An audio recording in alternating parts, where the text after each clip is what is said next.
Ya.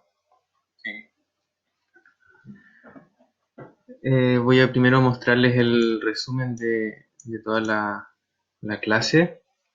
Son 5 partes. Ya, lo primero es que voy a dar algunos anuncios que tienen que saber porque se cambió el reglamento para hacer videollamadas. Vamos a revisar la guía anterior, que algunos ya me han entregado, pero la mayoría no todavía. Vamos a hablar sobre la jerarquización social, el nuevo tema de esta clase. Y también vamos a después iniciar el trabajo con la guía número 8 en esta misma clase. La idea de iniciar el trabajo con las guías en las mismas videollamadas es que aprovechen el tiempo que tienen para hacer clases para hacer sus actividades. Así queda todo más ordenado, ¿no? Tienen un tiempo definido durante la semana para poder trabajar. No queda tan al libre desorden. Ya, y finalmente vamos a hablar algunos acuerdos que vamos a tener que tomar para ver qué pasa con estudiantes que han estado atrasados con sus trabajos y que se les ha ido formando una bola de nieve con todas las cosas que han tenido que entregar y no han podido entregar. Ya. Eh, Anuncios entonces. ¿Ven todo esto, no es cierto? Lo que está acá en la pantalla.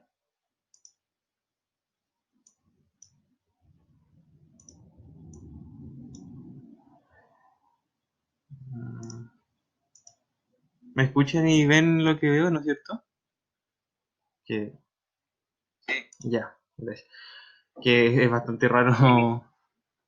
A veces no sé si estoy hablando solo. Bueno, lo primero, se hizo un reglamento para hacer las videollamadas y básicamente es aplicar o intentar aplicar lo mismo que se hace en clases normales presenciales, pero a las nuevas circunstancias. Entonces, eh, yo identifiqué 5 partes que son más importantes. Lo primero, la asistencia, al igual que en clases normales, se va a pasar lista.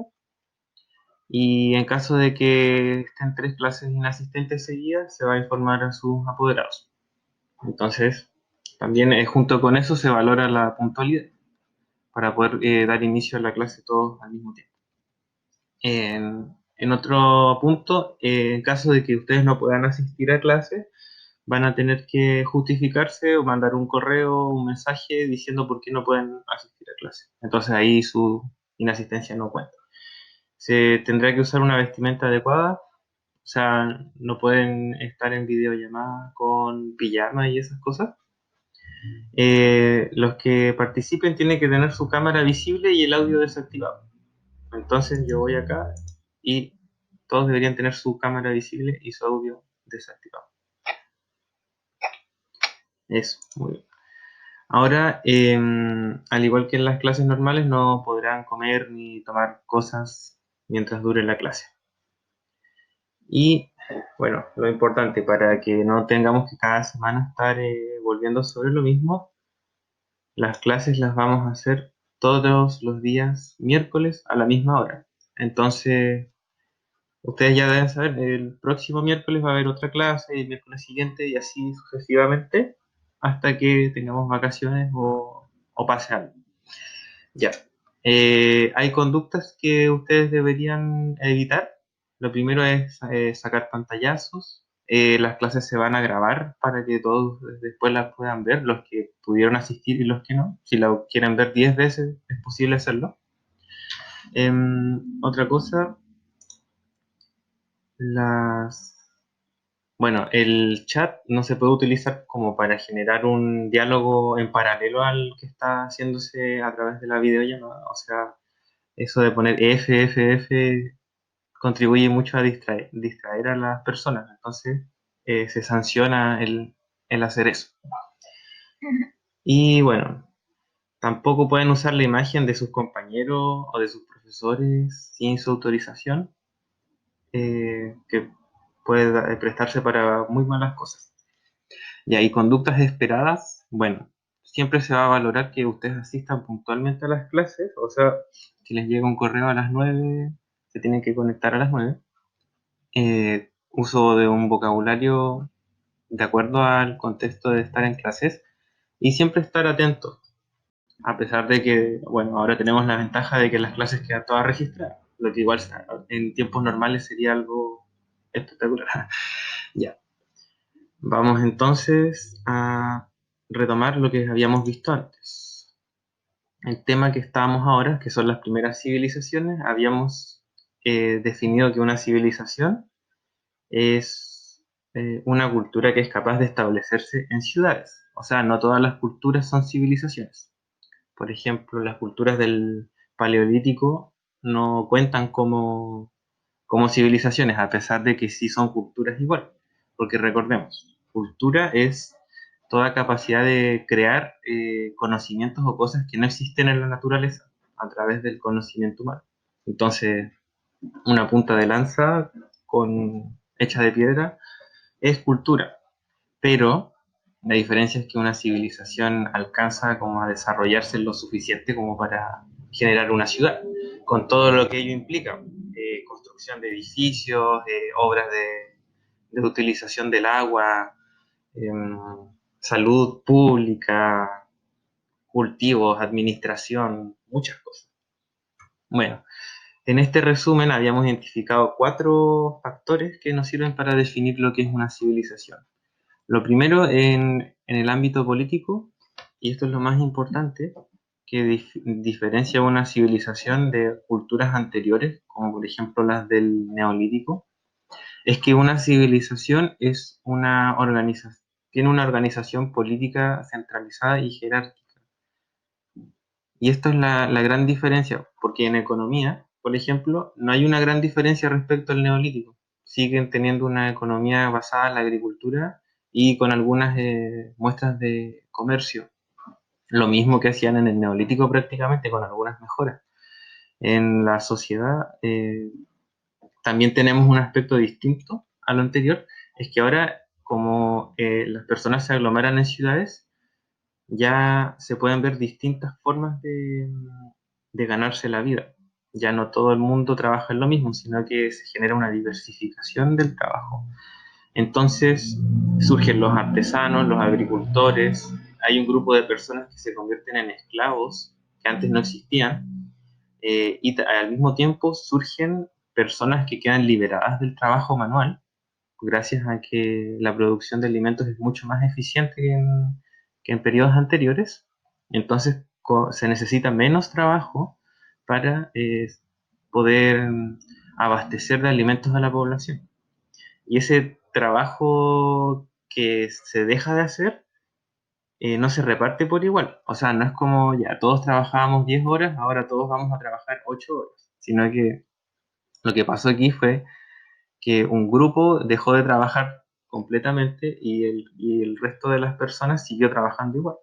Y este grupo de personas que quedaron liberadas del trabajo manual son las que se dedican a monopolizar o a controlar el conocimiento y el pensamiento.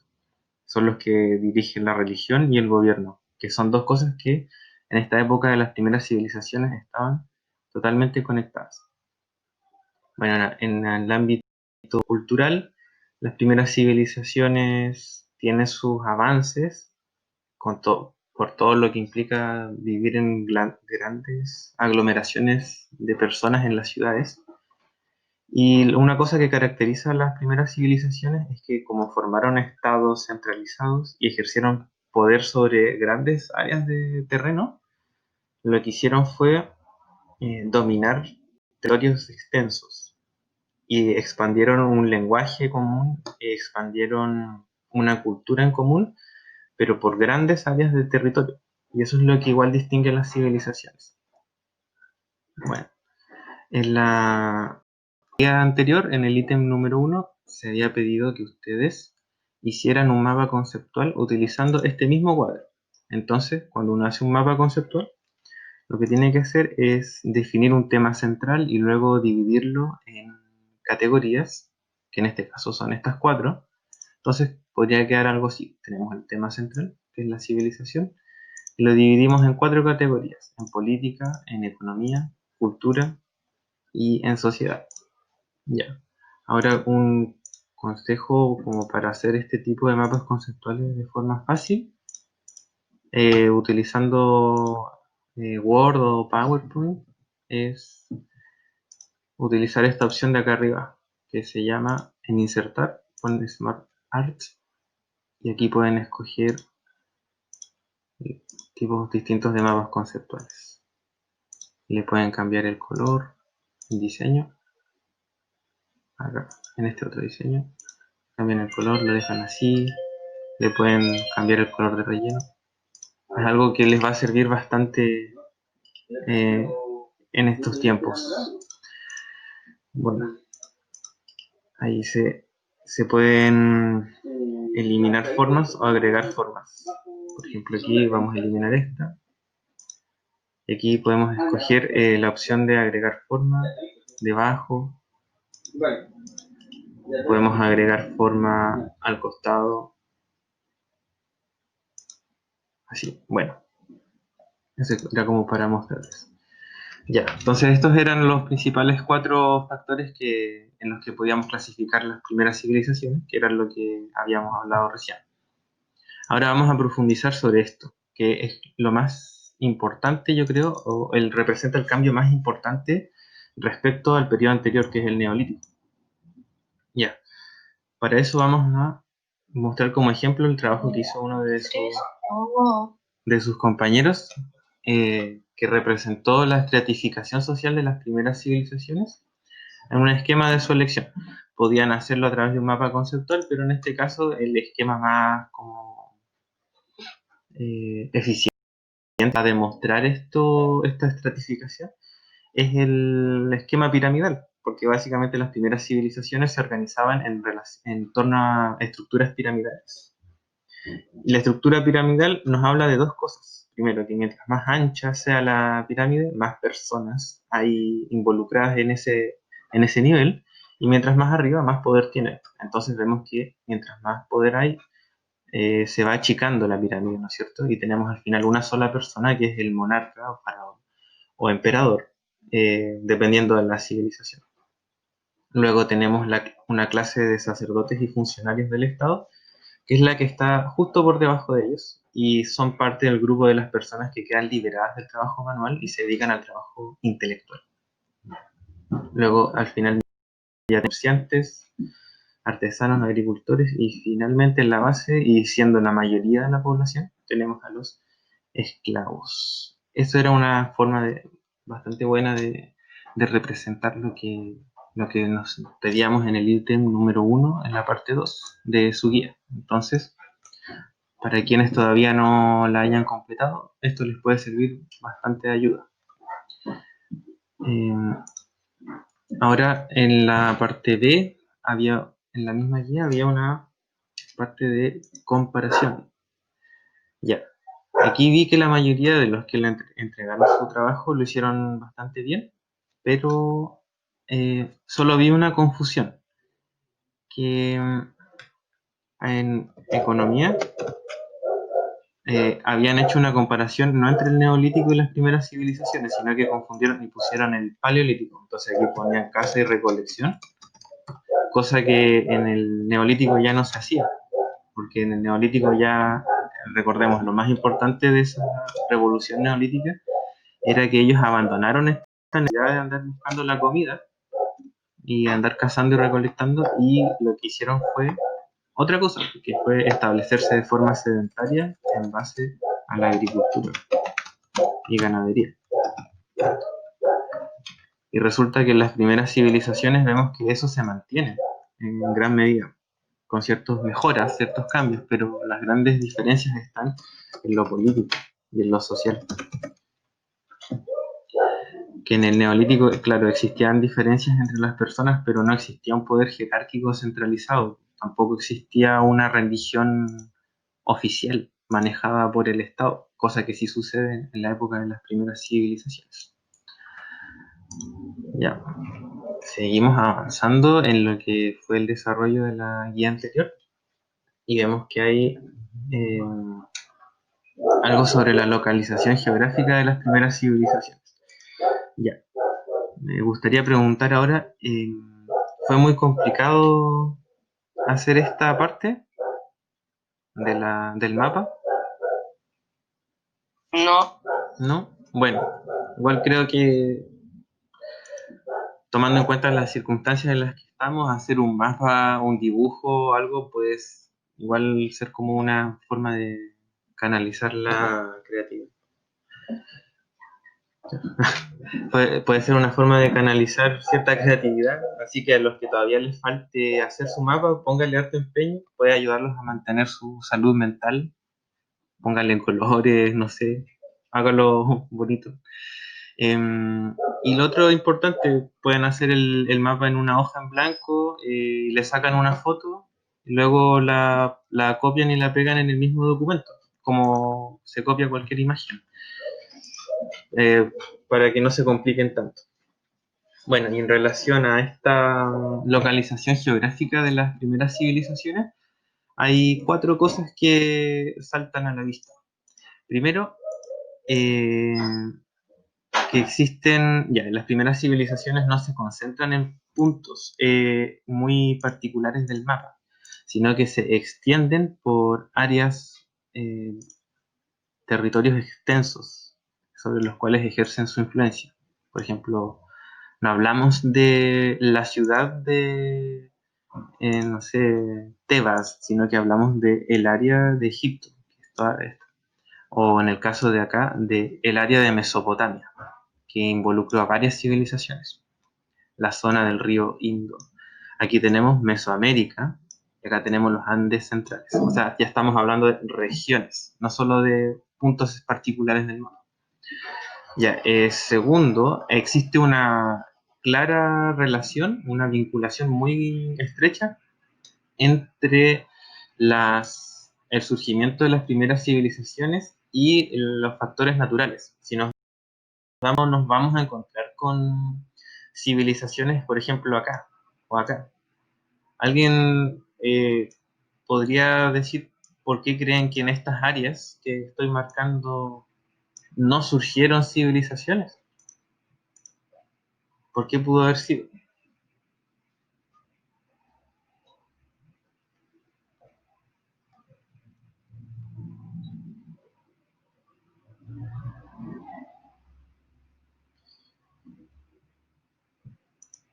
Mire, en estas áreas de acá, imaginémonos en la época, probablemente todavía no llegaba la población humana siquiera, o el clima era demasiado malo como para tener el desarrollo de la agricultura. Quizás la población en esas zonas todavía vivía de la caza y la recolección, mientras en otras áreas ya estaban desarrollando su civilización. Entonces, nos damos cuenta de eso. Vamos a hacer que se calle este perro. Bueno, lo otro importante es que estas civilizaciones surgen todas más o menos como cerca de la línea del Ecuador. O sea, no están en un área de muy fría. Y surgen también, y este es el factor importante, surgen en relación a ríos que les dan agua y les permiten establecer sus redes de comunicación. Entonces, en el caso de Egipto teníamos el río Nilo, acá en China teníamos dos ríos, en Mesopotamia tenemos el río Tigris y el río Éufrates. Recordemos que Mesopotamia significa, Meso es entre y Potamia es ríos. Entonces, la tierra de entre los ríos. Entonces, eso es aquí existe una vinculación entre el surgimiento de la civilización y el ambiente en el que están. No son independientes los factores naturales y los factores humanos en ningún momento de la historia. Bueno, otra cosa importante que tenemos acá es que las civilizaciones surgen de forma independiente en distintas partes del mundo, desde América hasta China. Eso significa que, al contrario de lo que muchos podrían creer, la civilización no surgió en un lugar y desde ahí se difundió, sino que surgió en muchos lugares separadamente. Y la otra es que en algunos casos hubo civilizaciones que tuvieron zonas de contacto. O sea, por ejemplo, entre los fenicios que estaban acá, Mesopotamia, Egipto y la civilización minoica que estaba en la isla de Creta, perfectamente pudo haber existido un área de intercambio comercial. Y eso probablemente habría acelerado mucho el desarrollo de nuevas tecnologías, porque ya no tenían que cada uno descubrir por su propia cuenta y de forma separada las distintas avances tecnológicos, sino que podían tomar los avances que habían hecho los del lado y utilizarlos ellos también. Bueno, ahora para profundizar en esta relación que existe entre la naturaleza y la sociedad en todo momento de la historia, se pedía que ustedes identificaran ciertas áreas. Y el área más importante en torno a en el surgimiento de las civilizaciones es el que se llama el creciente fértil, este de acá. El creciente fértil, que es esta área que involucra el río Nilo, el río Éufrates y el río Tigris, abarca tres civilizaciones: la civilización egipcia, la fenicia y la civilización de Mesopotamia.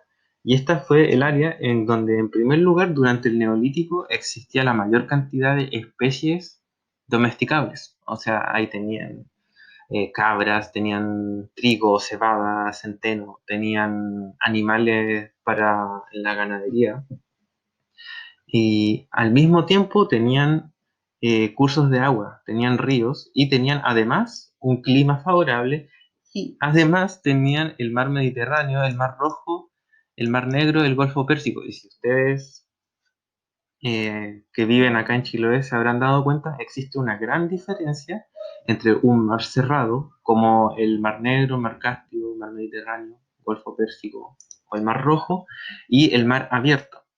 El mar cerrado es prácticamente como un lago. Tienen un oleaje muy suave y eso hace que la navegación sea sumamente fácil, en diferencia del mar abierto, donde pueden haber olas muy grandes y eso dificulta mucho las comunicaciones.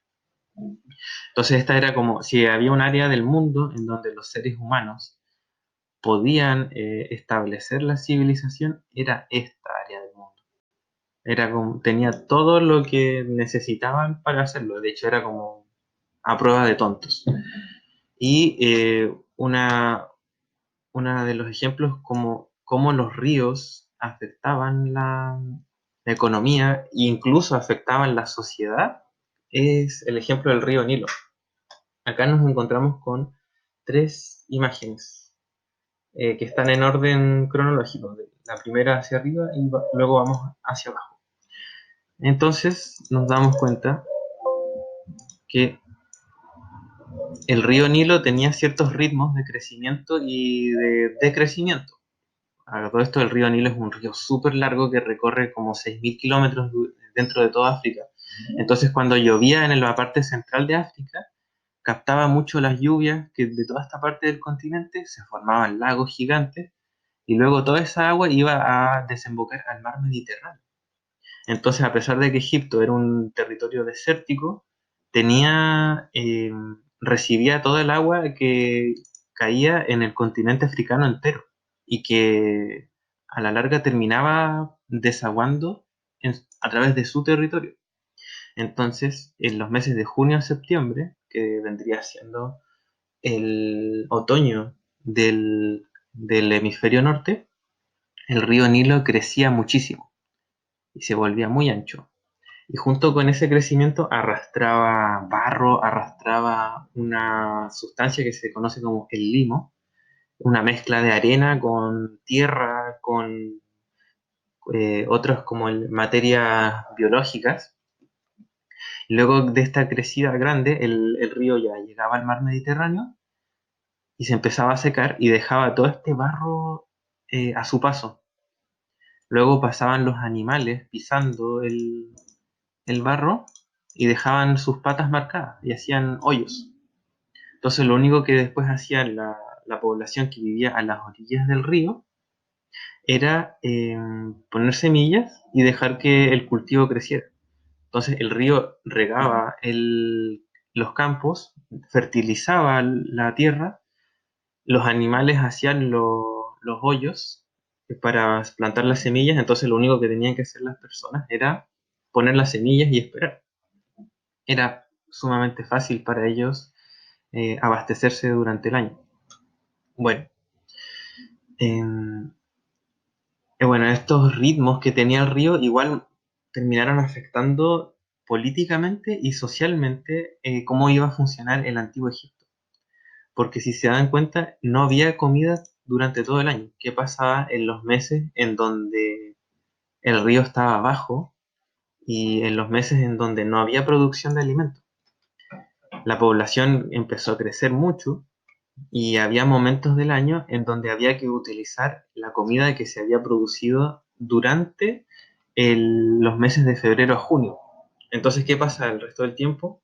Había que administrar los y de ahí surge entonces esta necesidad de almacenar la comida y de manejarla de manera centralizada. No dejar que las cosas se descontrolen, porque la economía era muy buena, la población creció mucho y esta gran cantidad de población requería grandes cantidades de alimentos. Entonces había una necesidad de tener un orden central. ¿Y qué pasaba? Es que algunos años en los que el río ya crecía, dejaba el barro, la gente ponía sus cultivos, todo bien, perfecto, quedan excelentes para los meses malos. Pero había años en los que el río no crecía. Había años en los que el río no era muy caudaloso. Y entonces esta área de campos de cultivos cubiertos de limo no llegaban hasta acá, sino que llegaban hasta la mitad, ¿no?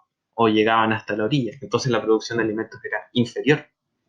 Entonces de ahí surgió esta necesidad de controlar el abastecimiento, administrarlo, saber cuánto hay y saber distribuirlo de una forma central. Ahora no sé si ustedes probablemente recordarán eh, algo que sale en la Biblia, que era un rey que interpretaba los sueños. ¿Se acuerdan de algo de él?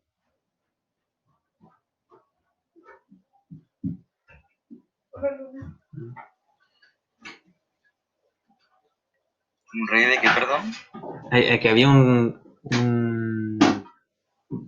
personaje de la Biblia que era hebreo y que se fue a vivir con los egipcios y él interpretaba los sueños. ¿Conocen algo de esa historia? Por mi parte no. Creo que se llamaba José y él lo que hacía era que se hizo amigo del faraón porque él era capaz de interpretar los sueños. Y había un sueño que había tenido el faraón de que había 7 vacas flacas que se comían a 7 vacas gordas. Bueno, después les voy a mostrar esa historia, una historia que es muy conocida. Es una vez. Em, bueno, en ese sueño las vacas flacas representaban los años malos y las vacas gordas representaban los años de abundancia. Entonces, la función del faraón ahí era preparar a la población para cuando hubiese años malos. Y por eso existían esas autoridades. Ya. Esta misma existencia de factores naturales, como el río, generaron ideas religiosas también, porque para las personas de la época el río era como una divinidad, como lo habíamos visto en una parte de la guía donde los egipcios veneraban al río Nilo como si fuera un dios. Para ellos esta cosa, este capricho de que había algunos años en los que el río era súper bueno, súper abundante y les daba mucho sustento, pero había otros años en los que el río era súper mezquino y era seco. Ellos lo interpretaban como que el río tenía una voluntad hacia las personas. Entonces, en los años buenos era el río nos está recompensando por todo el sacrificio que le damos, por todas las ofrendas que nosotros le entregamos. Pero en los años malos las personas creían que el río se está desquitando contra nosotros, está siendo vengativo. Entonces, las ideas religiosas de esta época se relacionan con factores de la naturaleza. con los factores de la naturaleza que precisamente ordenaban su vida. Tenemos en este caso el río Nilo, el sol, que era necesario para el crecimiento de los cultivos, la tierra, eran todos considerados unas deidades, al mismo tiempo que también lo hacían ciertos animales.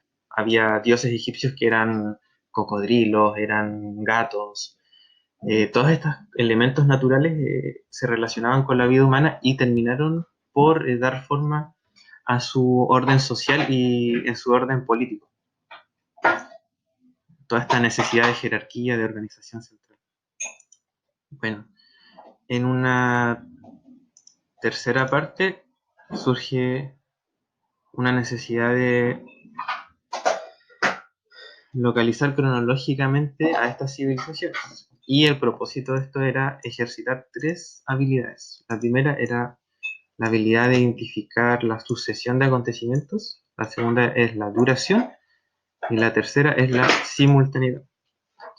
En un marco cronológico como el que tenemos acá, que se muestran distintos espacios, América, Mediterráneo, Lejano Oriente y Creciente Fértil, a través de distintas épocas, desde el 3500 a.C. hasta la actualidad, eh, la simultaneidad está dada por un eje vertical, o sea, qué cosas se están dando al mismo tiempo una de otra. Y la duración sería el eje horizontal, o sea, por cuántos años se prolonga esto, estos fenómenos. Y finalmente la sucesión estaría representada por eventos, acontecimientos aislados que podemos ordenar desde lo más reciente. Entonces, estos puntos de acá serían ejemplos de sucesión. La línea completa sería la duración y la simultaneidad es el eje vertical. Entonces, en su guía se hacían preguntas en torno a estas tres cosas. Primero, en sucesión, se pedía ordenar el surgimiento y el declive de ciertas civilizaciones, pero en orden cronológico. En este caso, por ejemplo, si tuviéramos que ordenar tres acontecimientos de manera sucesiva, podríamos definir primero en el 3500 a.C. el surgimiento de Mesopotamia. Después podríamos escoger el surgimiento de China o de Egipto, que vino 500 años después, ¿no es cierto? En el año 3000 a.C. Y un tercer acontecimiento podría ser, no sé, el declive de la civilización fenicia en el 146 a.C. Son tres acontecimientos ordenados cronológicamente. En el aspecto de la duración, y ahí nosotros hablamos de la línea completa, no solo del acontecimiento que pudiera haber dentro de esta línea. Una pregunta en relación a la duración, por ejemplo, ¿cuánto duró la civilización olmeca? Entonces ahí tendríamos que tomar el año de inicio y el año de final y ver cuál es la duración, la diferencia entre ambas épocas. Y notamos que, por ejemplo, esta civilización duró 1400 años, esa es su duración. Ya, vamos ahora sobre la simultaneidad. Esta era como un poquito más compleja, hace relación a qué cosas están ocurriendo al mismo tiempo. Y en este caso, vemos que hay varias civilizaciones que existen al mismo tiempo. Por ejemplo, en la guía se preguntaba qué civilizaciones existen simultáneamente en el año 1000. Entonces ahí tendríamos que hacer una línea vertical desde el año 1000 y notamos que en el año 1000 teníamos Mesopotamia, Egipto, China, India, Fenicia, Olmeca y Chalco. Toda civilización minoica que desapareció 200 años antes del año 1000. Entonces eso era como para mostrarle cómo se desarrolla esa parte, sobre todo a los que no la han hecho todavía. Ya. Ahora sí, vamos a entrar en el nuevo tema. Así que les digo a todos, todas las que estén presentes, que si tienen su guía abierta, la que vamos a empezar a trabajar ahora, porque en este tiempo que nos queda vamos a dedicarnos directamente a trabajar en eso. para que aprovechen su tiempo. Además que un trabajo es más fácil de terminar cuando está comenzado. Trabajo empezado en medio terminado. Así que vamos, todos abran su guía número 8, que es la que se tiene que entregar en estas próximas 2 semanas, y vamos a iniciar el trabajo. Ya. Están todos con su guía lista descargada, abierta. Espera un poquito. Ya, les espero un momento.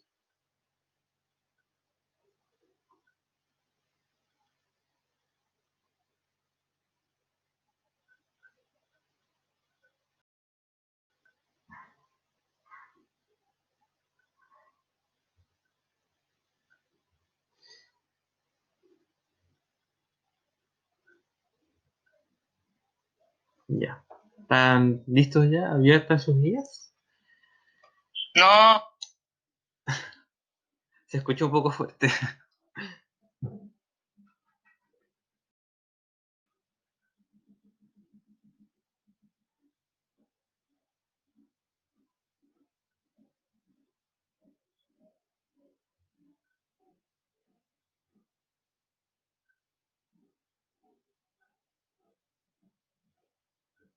Ya.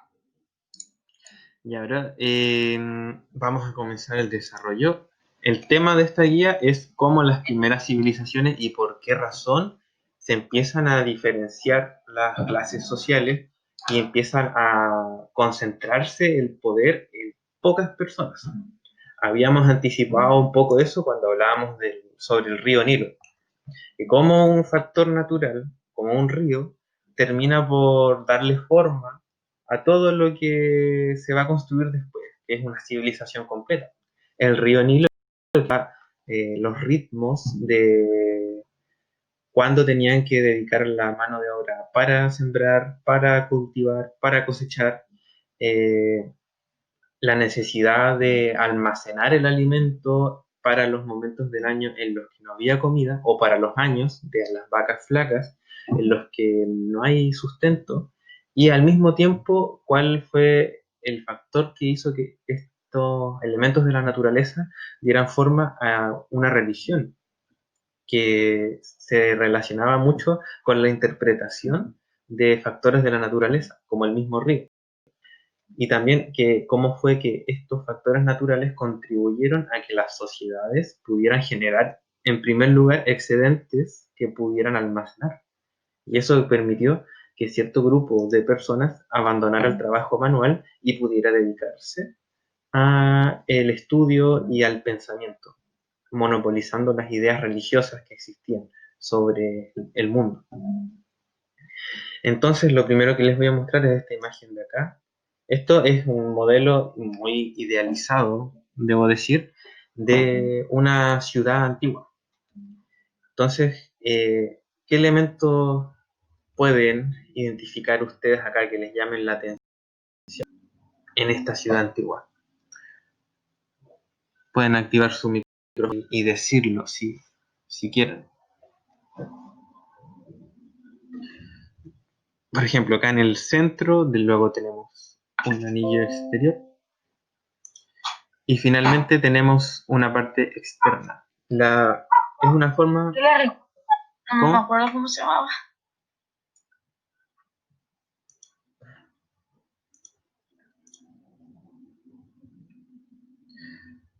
Ya, centrémonos por ejemplo en los factores naturales. Vemos que esta ciudad está cerca de un río, si se dan cuenta, ¿ven?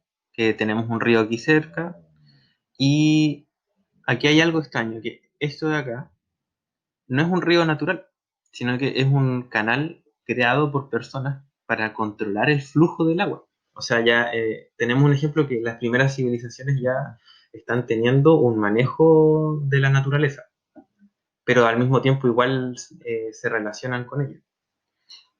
También tenemos aquí áreas de cultivos extendidas en el exterior de la ciudad.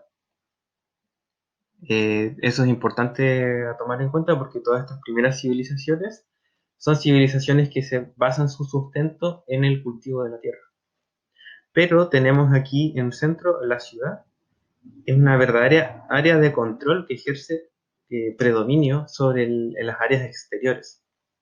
Y tenemos dos anillos. El anillo exterior es donde probablemente se ubicaban vivían los campesinos que trabajaban la tierra, algunos, y se generaba el comercio, estaban los artesanos, las artesanas, las personas que se dedicaban a intercambiar bienes.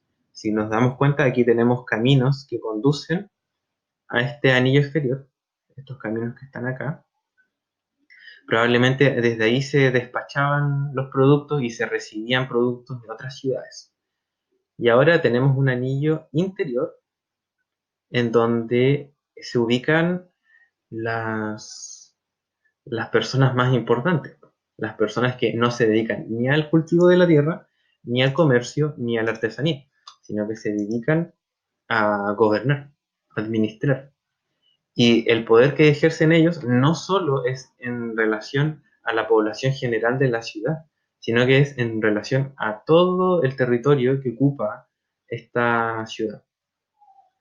Que como lo vimos en el caso de Egipto o China, pueden ser territorios sumamente extensos.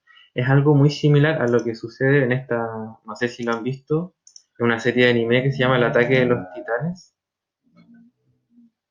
No, bueno, es una serie que muestra una ciudad similar a esta, en donde tenemos gente más privilegiada en el centro y a medida que nos vamos alejando del centro, también se va mostrando esta estratificación social, las diferencias sociales. Bueno, ¿por qué surge la división del trabajo? Primero, en las sociedades del Paleolítico, cuando todo el mundo era cazador-recolector, la cantidad de trabajo necesaria para poder abastecerse era igual a la cantidad total de tiempo que tenían las personas para vivir. O sea, se gastaban 1000 calorías de energía para producir otras 1000 calorías de energía a partir de la caza y la recolección. Porque cazar y recolectar es una actividad física importante. No había un margen para poder almacenar ahí. Entonces, persona que existía, persona que tenía que dedicarse a cazar y recolectar. No había opción, no había otra ocupación, no había más posibilidades de dedicarse a otra cosa.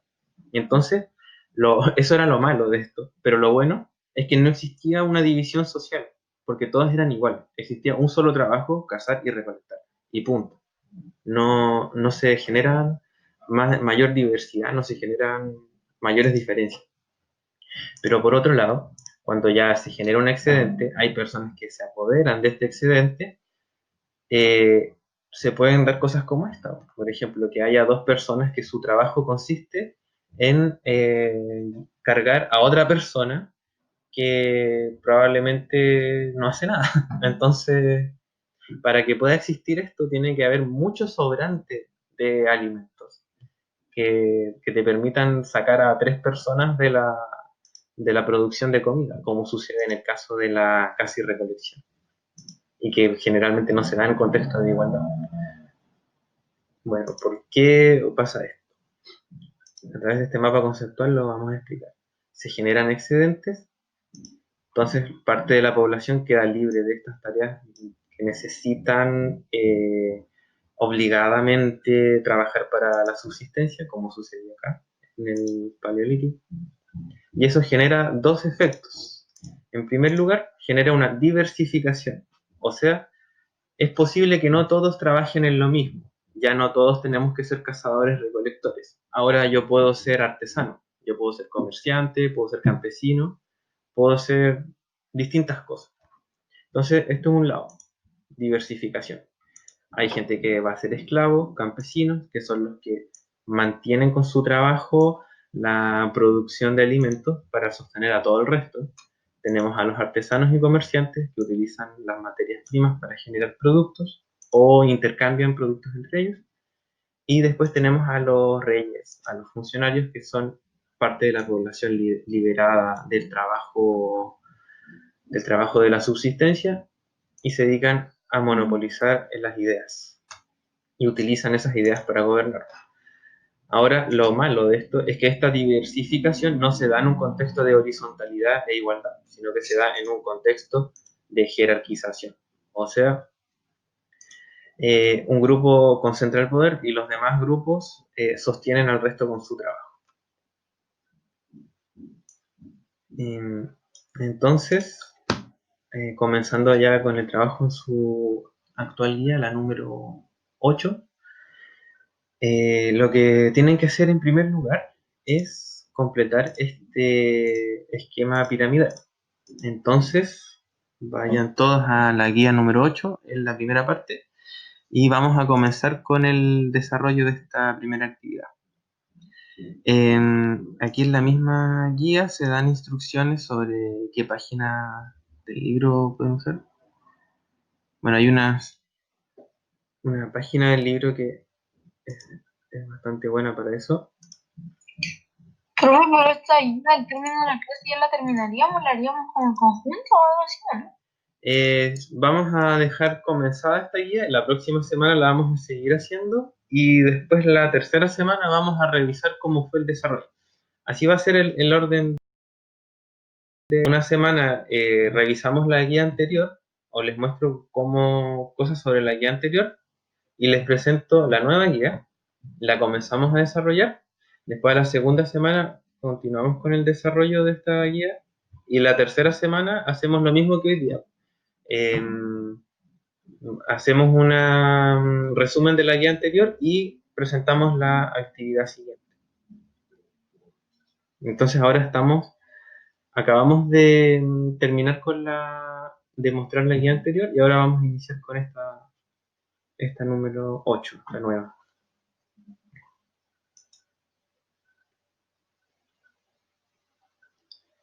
Entonces, ahora la idea es que ustedes comiencen a desarrollar esto a partir de los contenidos de la misma clase o lo que puedan encontrar en su libro y lo vamos a revisar en unos minutos más. ¿Ya?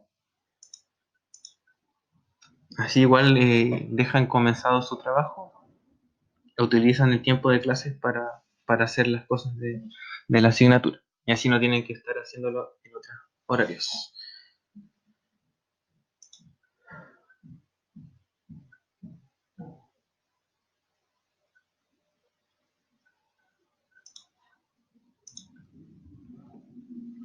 Ya, ¿están todos haciendo esta primera parte de la guía? Ya.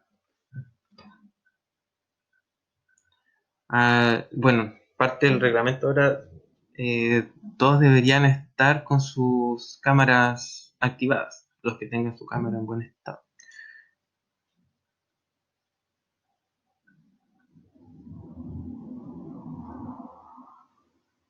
Así que los que tengan su cámara desactivada, actívenla. Eso. Ya.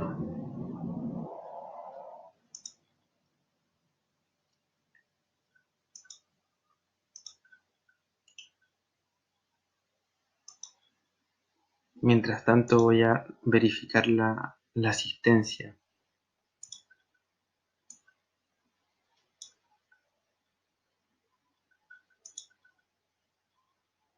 Tenemos a Agustín, a María, Benjamín.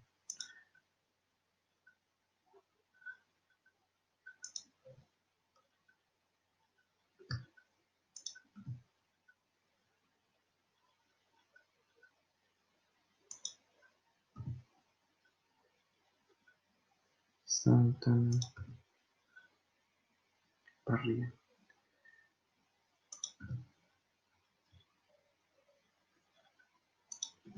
María Díaz.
Ya.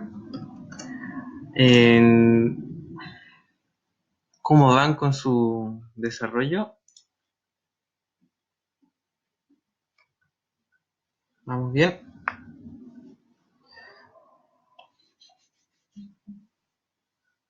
Podemos irla haciendo entre todos ahora para que vayamos avanzando. Una preocupación menos. Sobre el rey y la nobleza. ¿Cómo podríamos describir a este estrato social? ¿Alguna característica que le podamos asignar?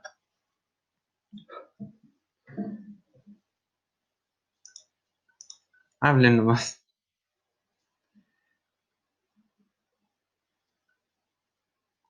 O pueden leerlo en el chat si les acomoda.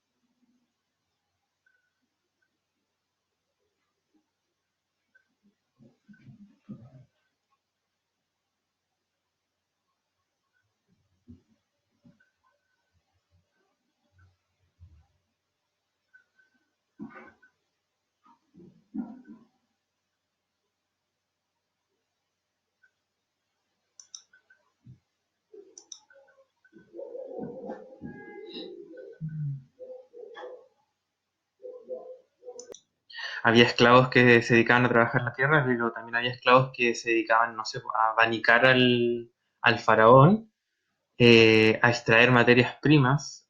En las minas, por ejemplo, trabajaban los esclavos sacando recursos naturales. Eh, los que se encargaban más del sustento de la población eran los campesinos, que esa sí era una población bastante imprescindible en este periodo. Bueno, los dejo ahí para que vayan después desarrollando esa parte. Van a encontrar en la página 56 de su libro una pirámide social donde se describen los estratos de las primeras civilizaciones. Voy a aprovechar el tiempo que queda para explicarles la parte siguiente, esta de acá, que es la actividad número 2. Y en relación a la actividad número 2, lo que vemos aquí es un plano, vamos todos en la número 2, es un plano de, de una ciudad antigua. De hecho, esta es el plano de la ciudad de Uruk, que es la primera ciudad que existió en el mundo. Como podemos ver, está muy cerca del río Éufrates y probablemente tenía canales de irrigación que salían a partir de ese río, tal como en esta ciudad que vemos acá. Quizás sea la misma, ¿no? De hecho, gracias a esas canalizaciones del río y sus obras hidráulicas, a la ciudad de Uruk se le conocía como la Venecia del desierto. Eh, Ahora, lo que ustedes tienen que hacer aquí es identificar que existe una relación entre la posición que ocupan las personas en la ciudad y el estrato social y por lo tanto también el grado de poder que ellos tenían. La parte central amurallada nos encontramos con esto de acá, este punto de aquí. Aquí es como un detalle de lo que se encuentra en este pequeño punto. Y nos encontramos con lo que se llamaba en la ciudad de Uruk el distrito de Eana, que era el centro de la ciudad. Y en este distrito podemos ver que había un palacio del rey, estaban los principales templos, había una relación muy estrecha entre la casta de los sacerdotes, los funcionarios y el rey. Y al mismo tiempo, aquí mostramos un mapa a una escala mayor, donde se muestra que la ciudad de Uruk, que está en este punto de aquí, ahí, ejerció poderío no solamente por sobre su propio territorio de su ciudad, sino que logró extenderse por un área bastante extensa, que es toda esta que está en este óvalo, entre los ríos Tigris y Éufrates, logró dominar a las ciudades de Kish, Nippur, Lagash, Ur, Eridu. O sea, una ciudad ejerciendo como capital de un área bastante extensa de territorio. Eso nos quiere decir que estas autoridades políticas religiosas que estaban concentradas en el centro de la ciudad también no solo ejercían poder sobre su propia gente o por sobre sus propios habitantes de su ciudad, sino que también ejercían poderío por sobre otras ciudades, involucrando a todos sus territorios completos. Entonces aquí se hacen 4 preguntas. La primera es ¿por qué sería correcto afirmar que las primeras ciudades son una consecuencia de procesos económicos, sociales y culturales previos? ¿Qué tiene que ver el desarrollo de la agricultura, la diversificación del trabajo, la centralización del poder con el surgimiento de las ciudades?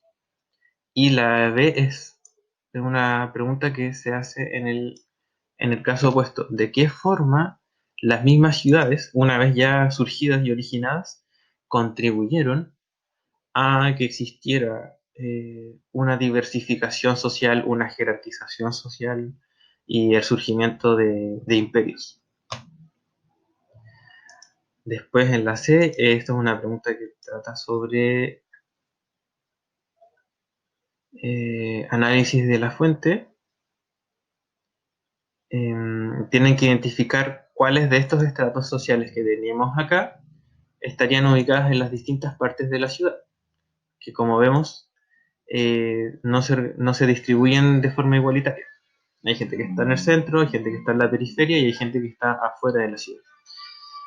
Y bueno, ahí tienen que explicar por qué creen que eso sucedía de esa manera. Ahora, y la última pregunta es, si ustedes, analizando el mapa de esta ciudad, la distribución de clases sociales que tenían y la estructura que tenían, ¿de qué forma se relaciona esto con las ciudades que existen aún hoy en día? Si es que logran identificar alguna similitud entre esto y lo que conocemos actualmente.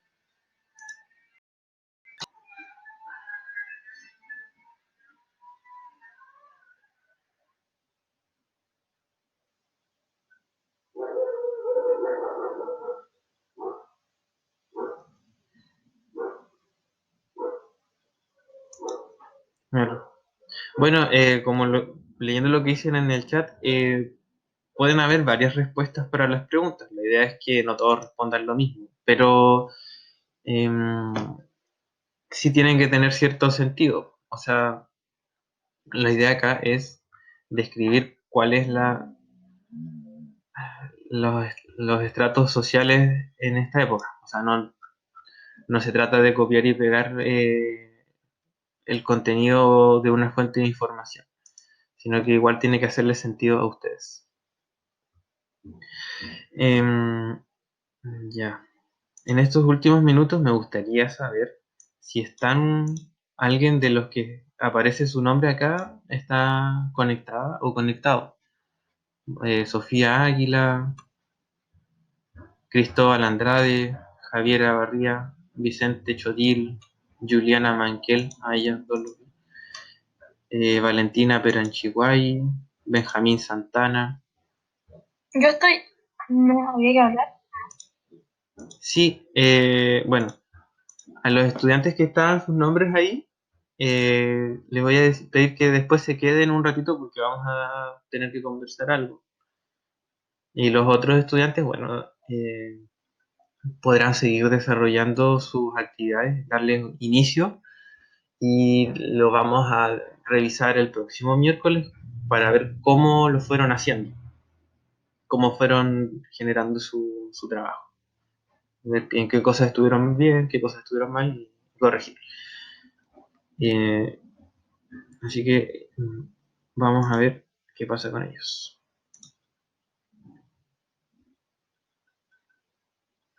Ya bastante.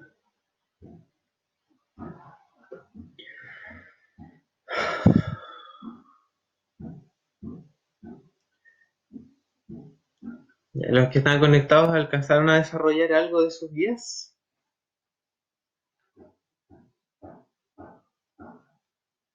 ¿Sí o no?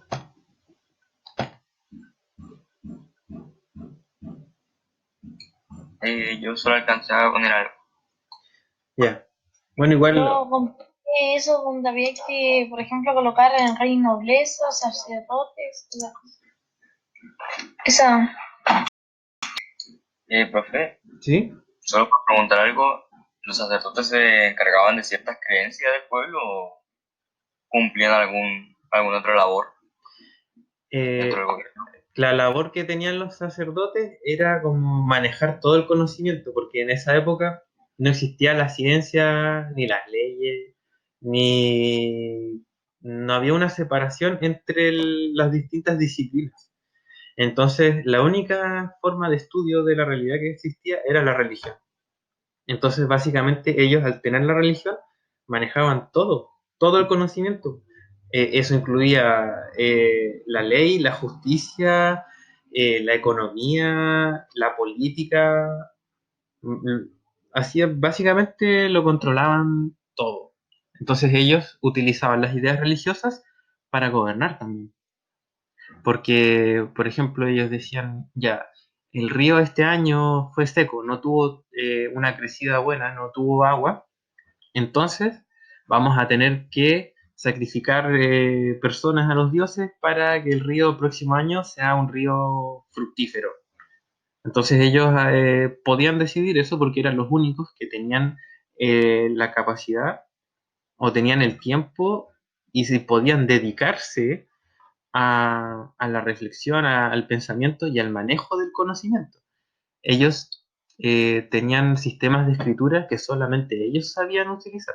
O sea, una persona normal no contaba con conocimientos necesarios para poder descifrar las escrituras. Ellos manejaban todo como cerradamente. Y como van a ver en una actividad siguiente de la guía, los sacerdotes incluso podían tener más poder que el mismo faraón, porque el faraón era como una figura divina, una representación de Dios en la tierra, pero los sacerdotes eran quienes decidían qué es Dios y qué es lo que quiere Dios. Entonces, como ellos hablaban en nombre de Dios, podían hacer lo que querían. O sea, que ellos básicamente se encargaban de cumplir todos los roles que habían en un gobierno en ese tiempo. Y del Eh, conocimiento. sí, y además Era un de, emperador, pero con otro cargo. claro, pero además de dirigir ejercer como poder, su poder no era tanto como que ellos fueran funcionarios del gobierno o ejercieran las funciones del gobierno. Ellos decidían qué es verdad y qué no es verdad. Es como hoy en día alguien manejara los medios de comunicación, la justicia y la ciencia, todo junto. Ellos iban como, por decir algo, un nivel más arriba que un gobierno. Exacto. Ellos decidían, ellos le daban la legitimidad al gobierno porque ellos decidían todo, lo que es verdad y lo que no es verdad.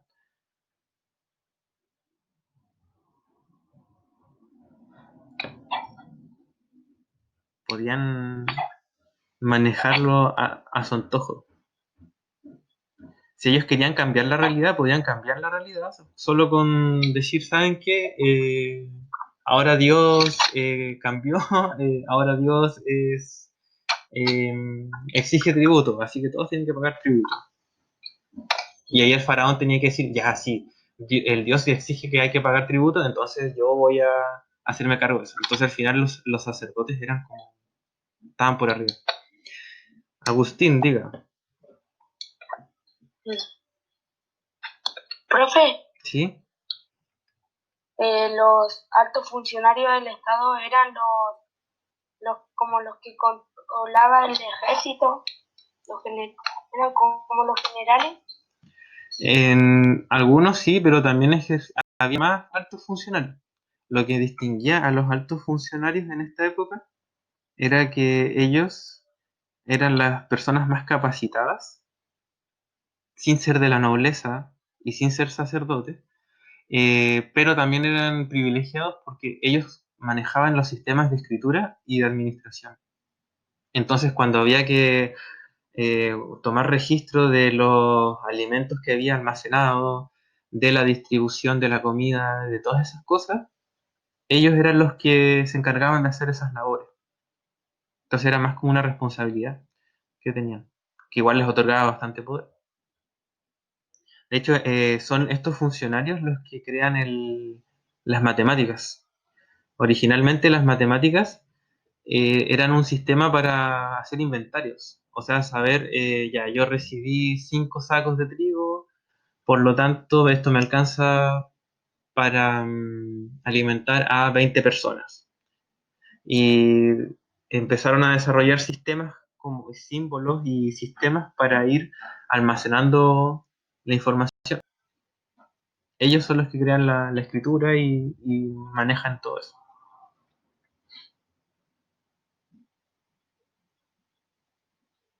Pero igual es importante esto que los sistemas de escritura surgen por esta misma necesidad de almacenar información que no puede ser mantenida solo a través de la memoria. Entonces algo que partió siendo súper práctico terminó siendo todo lo que conocemos hoy en día. Pero en la época antigua no existía la literatura, ni el cómic, ni los, ni los guiones de películas, sino que la escritura se utilizaba como para decir tal persona pagó tanto, tenemos 50 sacos de lana guardados en tal parte, eran como registros. Ya, ahora, bueno, dejo a que ustedes vayan avanzando con su desarrollo de las actividades de sus guías. El próximo miércoles vamos a revisar cómo van. Y a estudiantes que están acá, les pido que se queden para que conversemos algo. Y los demás, bueno, los dejo libres porque ya deben quizás tener otras clases. Así que, excepto los que estaban ahí anotados, a los demás, bueno, les digo adiós. Nos veremos el próximo miércoles. Espero que avancen con estos dos primeros ítems. ¿Sí? Los que estamos anotados somos todos los que estamos en la llamada. ¿En serio? No hay nadie que no... Nada, pero hay estudiantes que no están acá. Creo que Creo que hay dos nomás. todos menos Melissa Gallardo. Ahí, Agustín también está. A ver. No, Agustín tampoco está. Yo no Así. soy profe, me siento excluido del mundo. No, pero esto es para. Bueno, si quieren quedarse, no hay problema. El asunto es que tengo estudiantes que tienen atrasado su guía número 4 y hay estudiantes que tienen atrasada su guía número 5. Y ya después viene la número 6, la número 7 y ya estamos empezando la número 8. Entonces lo que se está generando aquí para algunos estudiantes es una situación bastante compleja, ¿no? Que es como que se le está creando una bola de nieve. Entonces, no sé si esa situación los tiene preocupadas o no le importa, no sé. A los que están aquí con trabajos atrasados. O no lo han hecho porque no han tenido conexión a internet o porque han tenido problemas. Creo que yo tengo atrasado el trabajo número 7. Claro, bueno, igual ese se entregaba el lunes, pero en el caso de estudiantes que están acá que que tienen, no sé, Juliana, por ejemplo, que tiene el 4 pendiente. No sé si sabía eso. Miren, lo que yo les iba a proponer a estos estudiantes a los que estén conectados, es que hacer una sesión breve, una videollamada, para ayudarlos a que se pongan al día. Entonces hacemos una videollamada en relación al trabajo número 4, después hacemos una en torno al trabajo número 5 y el número 6 y así con los respectivos trabajos que se vayan estando pendientes. Entonces ahí le hago una invitación a los estudiantes que tengan esa cosa atrasada y los ayudo a ponerse al día. En caso de que quieran hacerlo y que me propongan un horario para hacerlo. Entonces, Vale. Benjamín Santana y Juliana Manquel, pues, ¿qué fecha, si es que quieren, ¿no? ¿Qué fecha podrían escoger para hacer una videollamada con ustedes y Yo no trabajar? tengo problema, la fecha ni la hora. Que puede ser cualquier fecha, hora. Ya. ¿Y qué dicen los demás?